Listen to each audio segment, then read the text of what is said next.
Okay, so in today's video, I so I had a pair of discontinued PhD um, FB 6.1 mid bases. FB stands for fiberglass something. Well, this is what they look like. There's a speaker. This one looks like it's fine. The reason I got this cut out right here is because I was actually getting slap from the speaker as it was going back and forth. The rubber was actually slapping up against the plastic grill, so what I'm going to do is I'm going to make a new frame for it, hold it on with some magnets. That's the plan so far. I'm still don't know if that's actually going to work and actually hold it on. But so I've got this on the passenger side. I've already got it pulled out of the passenger side. I'll be over there in a sec, show you what the thing is. I solved the buzzing over here, but there was still some buzzing going on the passenger side. So I was thinking that it was just, you know, it's buzzing against the panel or something like that. Uh,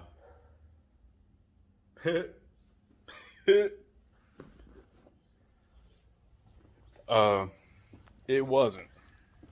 So part of my thing is I really like discontinued speakers because a lot of times they're actually pretty decent speakers. Um, Sometimes they're crappy speakers. Like I got some AudioPipe APSL 6Ds, which are, they play pretty well with their 8 ohms. I like 4 ohm speakers better. So here it is. Here's the offending passenger side PhD. They're actually very good speakers. I've got my entire home setup is made up of PhD speakers. And this is where I go, well, boys, I think I center too hard. The surround separated, and that was the buzzing that I was getting.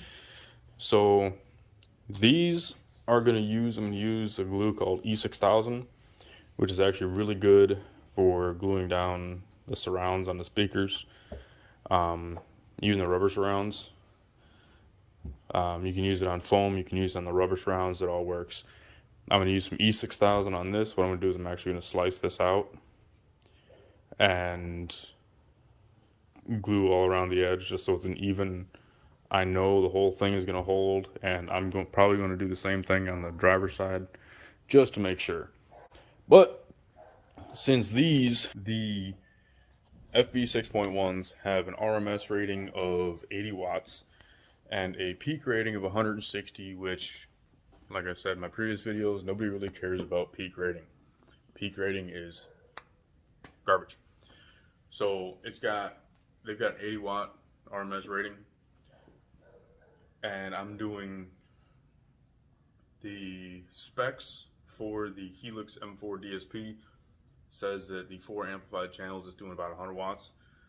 I'm doing a little bit less just because I do have some gain taken out of it just to level match my tweeters and my mid basses. What I'm going to do is I'm going to be, like I said, I'm going to be gluing that. I've got some aluminum fiber, which is woven aluminum strands to make the cone of the speaker. I've got some AF aluminum fiber 6.1 mid basses, which are 6.5 inch PhD mid basses. Those have an RMS of 100 watts, so their peak is like 180. These are Italian. They are up there in the quality, very high quality. Even their cheap stuff is very high quality. I do enjoy their sound. I really, really enjoy their sound. And it's kind of like, if anybody knows speaker brands, their sound is kind of in between Morel and Focal, whereas Focal is really bright and Morel is mellow and chill. These are like somewhere in the middle. Nobody really talks about PhD anymore. I will admit their customer service sucks. I tried to get some information from them, and all they go is, oh, No. No, still speakers that has continued. Apparently, there's been a couple of the customers that have tried to get information from about speakers, and their customer service sucks. It is what it is. Um, so, this video, I'm going to show you guys, one, just how many times I've taken my door apart, and two, how I take my doors apart to get to my speakers, and then we'll go in and we'll actually take a look at the new setup that I have for 6.5s in the doors. All right, let's get going. All right, so this is the door of I don't know if they changed it for the post facelift S197s, but there are two generations of the S197. There's the 05 to 2010, then the 2011 to 2014 S197 Mustang, which is my car. This one, I guarantee, is how you take apart the door for a pre-facelift 05 to 10, 2005, 2010 Mustang. All right. Now, this right here is an awesome trim tool. I love it. It is my baby.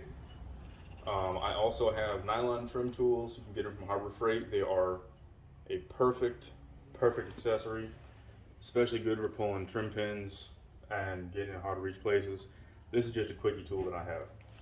So first things first, we're gonna remove all the, I call them fiddly bits. So we're starting top corner, pop that out.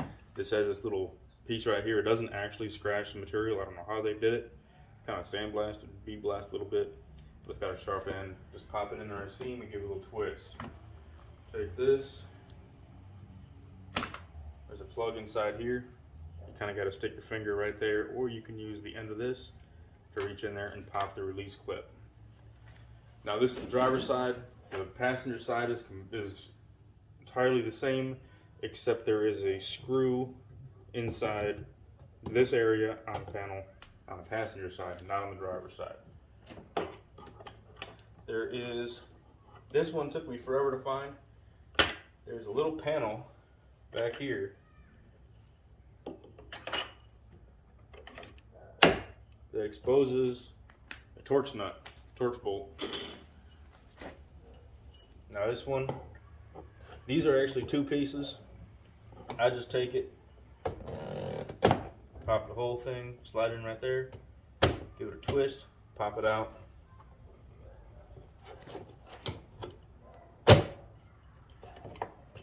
Real quick, twist the wrist. There's that. Press the clip, pull it out, boom. I do have all my cords wrapped in Tesa tape, just so they don't rattle in there. Just because rattles are the enemy. Now there is also a panel right back here. I have the backs of the panels covered in Tesa as well, so there's no rattles, because this is a plastic on plastic situation and you do get rattles. Last but not least, don't forget that. All right. First thing that I do first is take out these two bolts right here. These are T30 nuts. Oh, there is a spot. So I actually don't know where this screw went. So there is a screw right here. Don't forget this screw right here. It's not there on mine. It is on the passenger side. It's not on the driver's side. I don't know where that went. But, so there is a screw right here. So first things first, T30 Torx. I have it dropped down to from a 3/8 down to a 1/4 inch step down, just because my socket to take out the perimeter screws is a 1/4 inch. So don't mind that. Let's get going.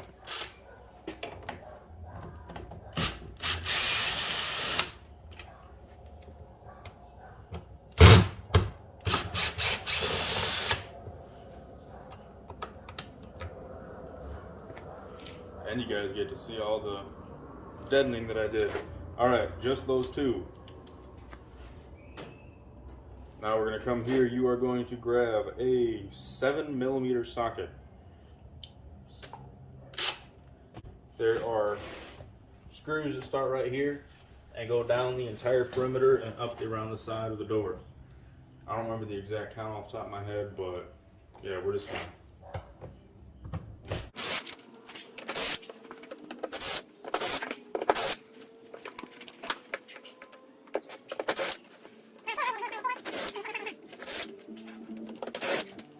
And that's it. And then don't forget, of course, there's that one right there. Don't forget that one. Mine's not there, so.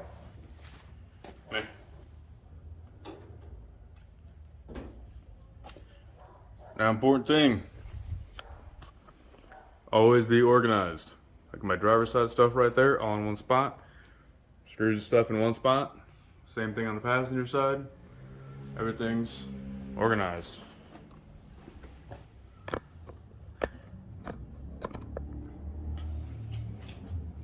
All right, now once you got all this taken apart, this is the hard part.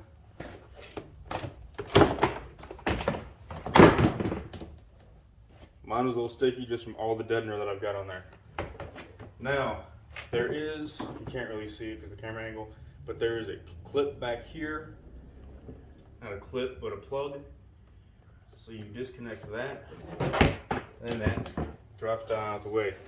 That's this one right here. Like I said, you can see all the loose ones, not the ones that I've got hooked up. There's where that spare piece went. Not the ones that I've got hooked up, but all the loose ones are all tied down.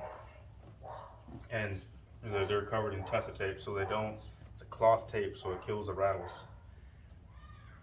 Actually, since I'm not using that screw point, let's seal you off. Now, what I did, all of this stuff right here is deadener. Now on your cars, there's an open spot right here and an open spot right here. A big old open spot. Literally the same size as that black. Let's see. Show it better. Literally the same size as that black deadener. Now what you want to do is you want to seal this off as much as possible because this is directly below your speaker. So if you don't have the Shaker 500 or Shaker 1000 system in your Mustang, this is just open space. It's a dead waste. You block this off, you're going to get way better response from your speaker. So what you're essentially doing by covering this hole right here and this hole right here is creating a subwoofer or speaker box enclosure out of your door. There's a couple of holes on here that aren't covered, and that's because there are trim pins or posts for the doors that go into them. So that's why they're not covered. That's the only reason they're not covered. You want to get as much of the flat parts as possible covered with the deadener, so that stops the resonation. Some of the curved spots aren't a high priority unless you're trying to go 100% coverage, which doesn't hurt, but it's also not super crazy important. But it doesn't hurt. So it's a spot where a post goes. So what we're gonna do is we're gonna take this off. I'm gonna show you guys the ring that I've got. You can see I made a different plaque in the base. Well, it's actually the same base that I had for my Diamond S6.0Ms, but took them out and I actually added a spacer ring right here. So let me take this out real quick.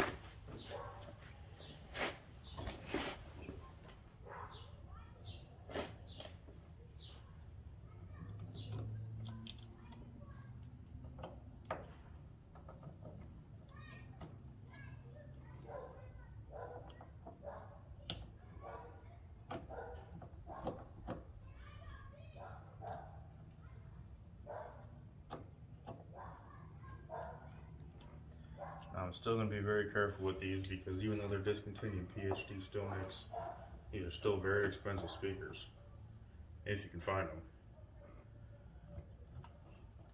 Alright, so if you remember back in my installation videos, I said that I used XT60 connectors for my subwoofer.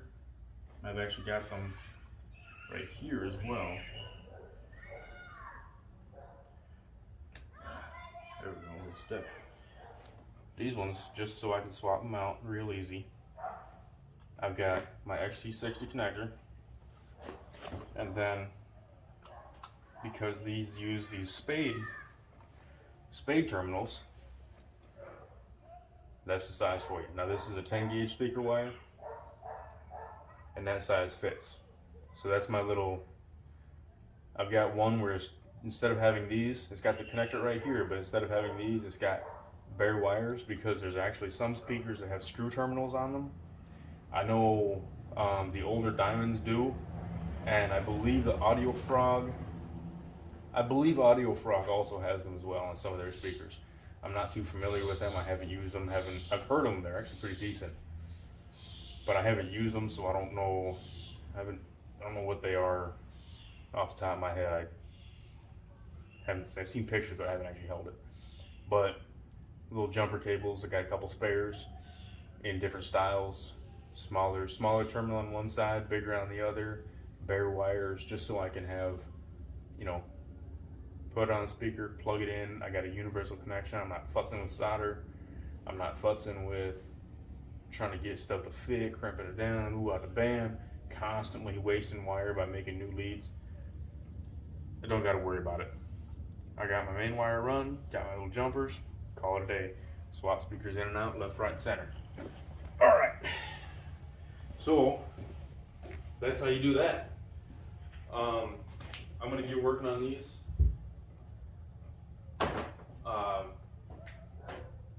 Yeah, that's how you take a Mustang door apart and get a look at the deadening. This is just leftover from when I took the weather guard off. You don't need it. Once you put the deadening on there, you don't really need it. You don't need the weather guard, the plastic weather guard. It's just something else to go rattling. And you can also kind of see, I didn't do full coverage on my door, but I got, especially around the speakers where it's important, because you're going to get more resonation, more movement around the speaker area, instead of right here where you've got other pieces providing rigidity and such. And this foam, surprisingly, the Mustang sound deadening is actually really good. I am surprised, because I haven't been getting any rattles or anything like that from a lot of the areas that I don't have deadener in, and the road noise is actually quite manageable, quite handleable, especially like behind the driver's seat and behind the passenger seat. They've got some pretty good deadener back there. I do get some road noise because I took the back seat out, so I got it traveling in from the trunk, but it is what it is. I'll throw some deadener on the floor in there one of these days when I get bored and have money. But yeah, so that's that. I got these rings right here. It's got 4 main spots where it screws in, and then it's got into the wood, and then it's got 4 spots where it screws into the outer ring of the speaker. You can still kind of see in there, it's still the original cutout for the Diamonds, because that fits the basket of the PhD, so I didn't need to do any modification or anything like that. So I just screwed that on there, called it a day, and it's sturdy, it works, there's no vibration. That's that. That's the video for today.